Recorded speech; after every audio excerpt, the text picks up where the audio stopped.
All right, well, in recent years, fewer young people have chosen to carry on the family farm business. One Missouri company is guiding families through the complex process of keeping the farm in the family and passing on a legacy.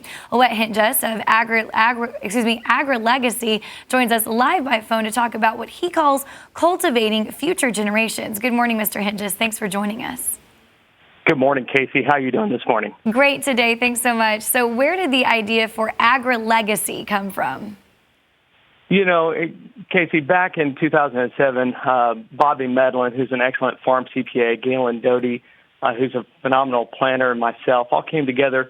We all came from the farm and help farmers really work through these ideas. And we found that with bigger operations, expanded land values, and more rented acres, most farmers find that 85 to 90% of their estate value is made up of farm assets. Some have children and grandchildren becoming active in the farm. And you know, at that time, it was probably the only bright spot in the economy, and some would say that would still be the case today. You know, we had rapid change in estate laws, and some techniques no longer worked anymore. So farmers just were really uncertain about what was the right move for them. And we believe that people ought to make intentional decisions about succession planning. And so we set out to have an educational process for farmers to understand the disasters that can happen and some techniques to avoid them.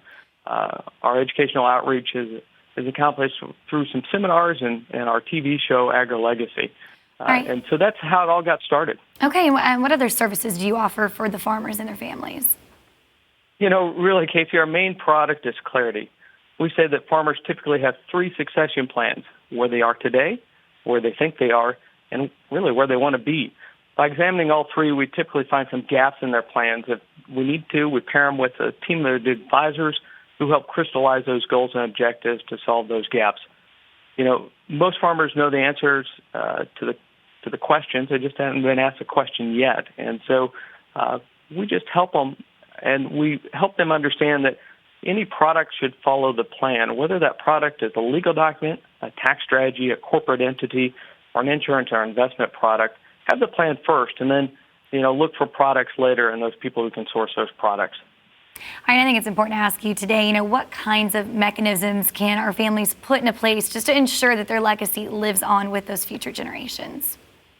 You know, there is a lot that we can do with trust work and planning and corporate structures, and most people are concerned primarily with asset protection. What happens to that farm as it goes to the next generation? Is a frivolous lawsuit going to get part of the farm? Is there an ex-spouse going to get some of the farm? Or, you know, is there some estate taxes that are going to happen and take away from the farm? We also say never put your kids in business together without giving them a way out of business. So we want to create some rules, put in those documents and to put in those corporate structures that will help them get out of the farm and really keep that family harmony. All right, providing guidance, with AgriLegacy. Absolutely. Lots of guidance there. It's a helpful program for families. Wes Hintges, we appreciate your time today. We'll have more information about the program on our website, RFD-TV.com. Meteorologist Joe King has your forecast at 10 after the hour.